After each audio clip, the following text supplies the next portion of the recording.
오늘도 중고등부 연합예배에 나오신 여러분 환영합니다. 사도신경으로 예배를 시작하도록 하겠습니다. 전능하사 천지를 만드신 하나님 아버지를 내가 믿사오며 그 외아들 우리 주 예수 그리스도를 믿사오니 이는 성령으로 잉태하사 동정녀 마리아에 나시고 본디오 빌라도에게 고난을 받으사 십자가에 못 박혀 죽으시고 장사한 지 사흘 만에 죽은 자 가운데서 다시 살아나시며 하늘에 오사 전능하신 하나님 우편에 앉아 계시다가 저희로서 산자와 중자를 심판하러 오시리라. 성령을 믿사오며 거룩한 공예와 성도가 서로 교통하는 것과 죄를 사하여 주신 것과 몸이 다시 사는 것과 영원히 사는 것을 믿사옵나이다. 아멘. 찬양팀 나오셔서 찬양 인도해 주시겠습니다.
은혜로운 찬양 감사합니다.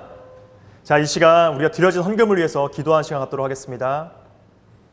하나님, 오늘도 헌금할 수 있게 해주셔서 감사합니다. 하나님, 저희가 이 헌금한 모든 것들이 주님의 나라와 주님의 영광을 위하여 쓸 수 있게 도와주시고 우리의 생각한 마음이 물질에 있는 것이 아니라 하나님께 마음이 있도록 도와주옵소서. 하나님께서 함께하여 주시고 우리를 더욱더 복되게 하실 줄을 믿고 감사드리며 예수님의 이름으로 기도드렸습니다. 아멘. 네, 오늘 선포될 하나님의 말씀은 출애굽기 2장 23절에서 25절의 말씀입니다. 함께 읽겠습니다. 여러 해 후에 애굽 왕은 죽었고 이스라엘 자손은 고된 노동으로 말미암아 탄식하며 부르짖으니 그 고된 노동으로 말미암아 부르짖는 소리가 하나님께 상달된지라. 하나님이 그들의 고통 소리를 들으시고 하나님이 아브라함과 이삭과 야곱에게 세운 그의 언약을 기억하사 하나님이 이스라엘 자손을 돌보셨고 하나님이 그들을 기억하셨더라. 아멘. 네, 여러분 혹시 오락실이라는 곳을 알고 계신가요? 아마 대부분은 PC방이라는 곳을 익숙해도 오락실이라는 곳을 익숙하지 않을 겁니다. 이 오락실이라는 곳이 어떤 곳이냐면 동전을 오락기에 넣고 조이스틱으로 게임을 즐기던 곳이었습니다. 그런데 이 오락실에는 비밀이 있었습니다. 바로 동전을 넣지 않고도 플라스틱 끈이나 혹은 옷걸이 또는 따닥이라고 불리는 전기 소형 충격기를 통해서 무료로 게임을 즐길 수 있다는 것입니다. 물론 이러한 행위가 당연히 불법이고 또한 게임기 자체를 망가뜨릴 수 있는 행동이었기 때문에 주인은 매우 싫어했습니다. 그래서 이 오락기 주변을 돌아다니면서 이러한 불법적인 행동을 하는 사람들을 보면 잡아내어서 부모님을 모셔오게 하고 많은 돈을 물어내게 했습니다. 그런데 여러분, 만약에 어떤 사람이 그 전날에 그런 불법적인 행동을 하다가 걸리고 도망쳤는데 다음날 와서 태어나게 게임을 하겠다라고 이야기를 한다면 여러분 어떤 생각이 드시겠습니까? 아마 대부분이 그 사람 미친 사람 아니야? 라는 생각을 하게 될 겁니다. 그런데 여러분이 미친 사람 아니야? 라는 생각을 하는 것처럼 오늘 본문을 보면 그런 사람이 등장을 하게 됩니다. 바로 모세입니다. 아니 전사님, 모세는 위대한 지도자 아닙니까? 라고 물으실 수도 있습니다. 하지만 모세의 삶을 보면 전사님이 왜 그렇게 설명하는지 여러분은 아실 수 있게 될 것입니다. 모세의 이야기를 좀 하도록 하겠습니다. 이 모세는 아므람이라는 사람의 아들로 태어났었습니다. 그런데 이 모세가 태어나던 시기를 간략하게 설명을 하자면 성경은 이렇게 기록합니다. 위대한 애굽의 총리였던 요셉을 잊은 왕들이 나오던 시기였다라고 말합니다. 처음에 이스라엘 백성들을 이 요셉의 은혜 때문에 귀하게 대접했던 이 애굽 사람들이 시간이 지나자 이스라엘 백성들을 종처럼 노예처럼 삼기 시작을 했습니다. 벽돌을 만들게 하고 잡일을 시키고 무시합니다. 그런데 시간이 지날수록 이상한 일이 발생을 합니다. 처음에 100명도 되지 않았던 이 이스라엘 백성들이 약 400년이 지나자 60만 명이라는 사람이 되어버린 겁니다. 어마어마한 숫자로 늘어난 거죠. 애굽 사람들의 마음속에 불안한 마음이 생깁니다. 지금은 우리가 힘이 있고 사람이 더 많아서 이들을 노예로 삼고 있지만 시간이 지나면 저들이 우리보다 많아지게 되고 그렇다면 우리를 지배하는 날이 오지 않을까라는 생각을 한 겁니다. 그래서 이스라엘 백성들에게 아이도 낳을 생각을 하지 못하도록 아주 심한 일을 주게 됩니다. 그럼에도 불구하고 이스라엘 백성의 숫자가 계속 늘어나자 이 바로왕이 어떠한 결정을 하냐면 만약에 아이를 낳는 즉시 남자아이면 죽여버리라는 이야기를 합니다. 얼마나 비참한 일입니까? 얼마나 비극적인 일이에요. 이때 모세가 태어납니다. 모세가는 우리가 아는 것처럼 남자아이였습니다. 근데 부모가 도저히 모세를 보고 죽일 수가 없었습니다. 그래서 석 달이나 이 모세를 살려두고 기르게 되었습니다. 자, 그런데 이 아이가 크면 클수록 목소리가 커지는 겁니다. 그래서 더 이상 아이를 기를 수 없는 상황에 오게 되었습니다. 그래서 갈대 상자를 놓고서 그 안에다가 모세를 넣어놓고 이 나일강가에 내보내게 됩니다. 누구든 이 아이를 보고 건져내어서 살려달라는 의미였습니다. 그런데 때마침 바로왕의 외동딸이었던 공주가 나일강에서 목욕을 하고 있었고 그래서 이 모세를 발견하고 모세를 양자로 양아들로 삼게 됩니다. 근데 이때 이 모습을 본 이 모세의 누나가 있었는데 이 모세의 누나가 이 모세가 어떻게 되는지 궁금해서 따라갔다가 지금 모세는 어린아이니까 젖을 먹여야 되잖아요. 하지만 공주는 아이를 낳지 않았으니까 젖 먹일 사람이 필요했습니다. 그래서 모세의 친엄마를 소개를 하게 되고 친엄마의 젖을 먹으면서 모세가 자라게 되었습니다. 자, 그런데 모세가 이제 그 바로왕의 외동딸의 공주의 아들이 되었으니까 이 애굽의 왕자로서 왕이 될 수 있었을까요? 아마 그건 굉장히 어려운 일이었을 겁니다. 왜냐하면 모세의 이름부터가 이미 끌어올린 자라는 뜻이기 때문입니다. 이 이름은 바로의 공주가 지어준 이름이었습니다. 여러분은 아무런 생각이 없을 수도 있어요. 아, 이게 뭐? 그런데 여러분 생각을 해보십시오. 사람들이 모세 이름을 부를 때마다 어떠한 느낌이었겠습니까? 아, 쟤는 공주의 뭐 양자이긴 한데 쟤는 히브리 사람이야. 쟤는 나일강가에서 끌어올려진 자야. 이런 뜻을 이름이 갖고 있는 겁니다. 물론 공주가 그런 의미로 이름을 지어준 건 아니었겠지만 사람들이 부를 때마다 이 히브리 사람, 이 종 출신이라는 것이 드러나는 이름이었다는 것입니다. 거기다 모세는 자신의 친어머니로부터 자신이 누구인가를 계속해서 들었습니다. 그래서 모세는 자신이 누구인가를 명확하게 알았습니다. 사람들이 자신의 이름을 부를 때마다 그리고 자신의 어머니를 통해서 이 모세 자신이 누구인가를 계속 알게 되는 것입니다. 그러나 어느 날 모세가 40세쯤 40살쯤 됐을 때에 어떠한 일이 발생을 하냐면 애굽 사람과 히브리 사람이 싸움을 하는 것을 보게 됩니다. 그리고 이 히브리 사람의 편을 들다가 애굽 사람을 죽이는 일을 이 모세가 합니다. 그런 일이 있은 후에 이제는 히브리 사람들이 싸우는 모습을 모세가 보게 되었습니다. 그리고 말리고 있는데 그 히브리 사람 중 하나가 이야기를 합니다. 너는 지난번 애굽 사람을 죽인 것처럼 나도 죽이려고 하냐? 라는 이야기를 듣게 됩니다. 자, 이 말 한마디에 모세가 애굽을 도망쳐 나오게 됩니다. 만약에 정말 이 모세가 왕자의 대우, 자신이 이 애굽의 왕자였다라고 생각했다면 전 사람은 아마 이렇게 했을 거라고 생각합니다. 야, 그래서 뭐 내가 왕자인데 뭐 사람 하나 죽인 것쯤이야. 뭐 어쩌라고. 그런데 이 모세는 그렇게 생각하지 않았습니다. 그 말 한마디를 듣자마자 도망을 가게 됩니다. 그러니까 이 모세의 마음속에는 자신이 누구인가를 알았던 것입니다. 자신이 애굽의 왕자의 자리에 있는 사람이 아니라 히브리 사람인 것을 이 모세는 알았던 것입니다. 모세는 지금 자신이 어디에도 환영받지 못한다라고 생각을 하고 도망을 갔던 것입니다.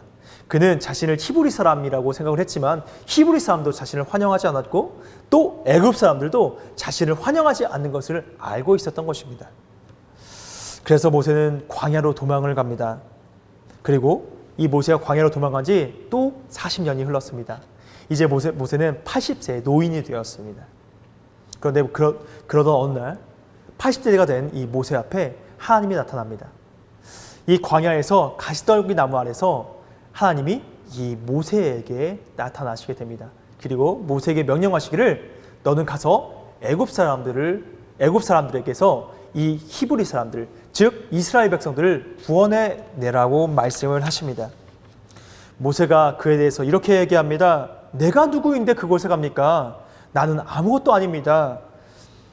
여러분, 당연합니다. 이 모세의 반응이 너무나 당연합니다. 왜냐하면 모세는 지금 40년 전에 살인을 저지르고 애굽 사람을 죽이고 도망쳐 나온 사람입니다.